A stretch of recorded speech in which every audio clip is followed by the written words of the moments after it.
से उजारा पुरथिया समूद सेव्यो जिन से उजारा पुरथिया समूद सेव्यो जिन आंदाऊं अमीकमा ज्योति जवाहिरन लदाऊं लतीफ जय लालू मालहरन कानी कीमत तिन मुल महागो तिन जो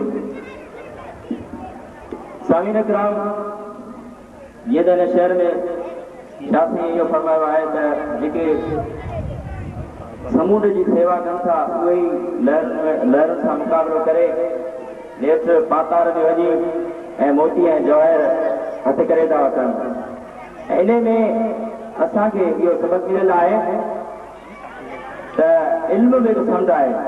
जेकॾहिं असां उनजे उन्हे में वेंदासीं त उतां असांखे मोती हीरा ऐं जवाहर ई मिलंदा। त हाणे आऊं पंहिंजे दोस्त साथी उस्ताद साईं मंज़ूर अली मोमिन मेमन साहब खे गुज़ारिश थो करियां त उहो अची किताब बहितरीन दोस्त आहे इन इमान ते पंहिंजे ख़्यालनि जो इज़हार पेश कनि। साईं मंज़ूर अली मोमिन मेमन साहब। जनाब सदर साहब, मौजूद मेहमानों, मान वारा उस्ताद साहिबान ऐं प्यारा शागिर्दो, अस्सलाम वालेकुम। किताब इंसान मोहब्बत मुझी कुतुब खानुआ वतन मौजो। किताब इंसान मोहब्बत मुझी कुतुब खानुआ वतन मौजो। मरंदुश्मा किताबन में बरक थींदा कफन मौजो। प्यारा शागिर्दो, तव्हां खे रोशनी ॾींदड़ ऐं हर शइ जो बयान कंदड़ किताब आहे।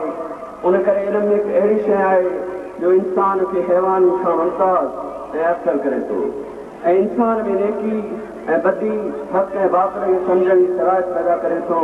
हिकु इंसान खे ॿियनि इंसान सां गॾिजी रहण जा उसूल ऐं तरीक़ा ॿुधाए थो। जेकॾहिं किताब न हुजनि त इंसान खे उन्हनि उसूलनि ऐं तरीक़नि जी का ख़बर न पए।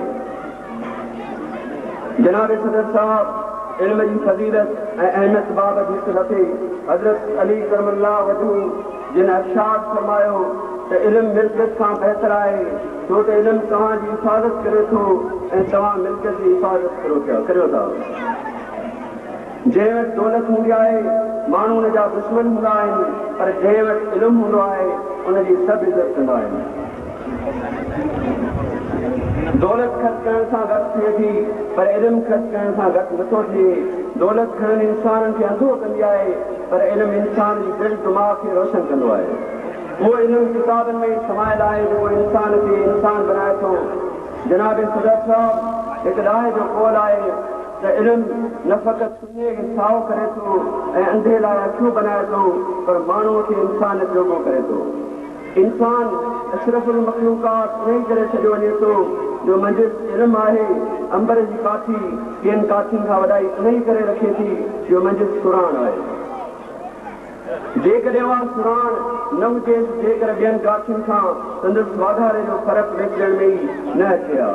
तहिड़ी तरह इंसान जे वजूद जो रियाद क़ाबिल हुअणु इल्म खे वधीक हासिल करण सां आहे। जनाब सदर साहब, अल्लाह ताला इंसान खे घणी ताक़त ॾिनी आहे, मगर उन ताक़त जे ताले खे खोलण लाइ इल्म जे कुंजी जी ज़रूरत आहे। जीअं सिंध जे सलाहियात शाइर शाह अब्दुल लतीफ़ भुटाई रहमतुल्लाह अलैह पंहिंजे कलाम में चयो आहे, सिटो पढ़ साञाए तूं कंज़ कुदूरे छॾ, सिटो पढ़ साञाए तूं कंज़ कुदूरे छॾ, रती इल्म न राज़ पसंदारा पिरी जी। उन ई मक़सद लाइ जेकॾहिं सारी जमाल शागिर्द थी रहणो पए त को हथ न आहे। दुनिया खे इंतज़ार रंग बदिलाए, पर किताब जे हर हिकु लफ़्ज़ खे केरु मिटाए सघंदो। हिकु ॿियो शाइर चवे थो त किताब हिकु अहिड़ो संगती आहे जेको कॾहिं बि जुदा नथो थिए ऐं जेकॾहिं तूं हुन सां सख़्ती जो बर्ताव कंदे त हू नाराज़ न थींदो। अज़ीज़ दोस्तो, हाणे असांखे घुरिजे त असां किताब सां दोस्ती रखूं, छाकाणि त किताब ई वफ़ादार दोस्त आहे जेको बेवफ़ा नथो थिए। जनाब सदर साहब, आख़िर में आउं उहो ज़रूरु चवणु चाहींदुसि त असांजी क़ौम जे नौजवाननि खे घुरिजे त हू पाण में ॿधी ऐं एकी सां पाण में नेक आदतूं ऐं सुठा लक्षण पैदा कनि, छाकाणि त जंहिं बि क़ौम जे नौजवाननि में अहिड़ा सुहिणा लक्षण उभरनि नज़र अचनि त पक ॼाण घुरिजे त ख़ुदा करीम हिकु ॾींहुं हुन क़ौम खे हुक्मरानी जे अहिड़ा मक़ाम ते ज़रूरु सरफ़राज़ कंदो। जनाब सदर, आउं हाणे शाह अब्दुल लतीफ़ बिठाई ॾियनि बैत पढ़ण खां पोइ पंहिंजी तकरीर ख़तमु कंदुसि। सारी राति सुभाणे जागी जिन यादि कयो, सारी राति सुभाणे जागी जिन यादि कयो, उनजे अब्दुल लतीफ़ ते मिटी लधो मान, कूड़े कनि सलाम आ गजो उनजे।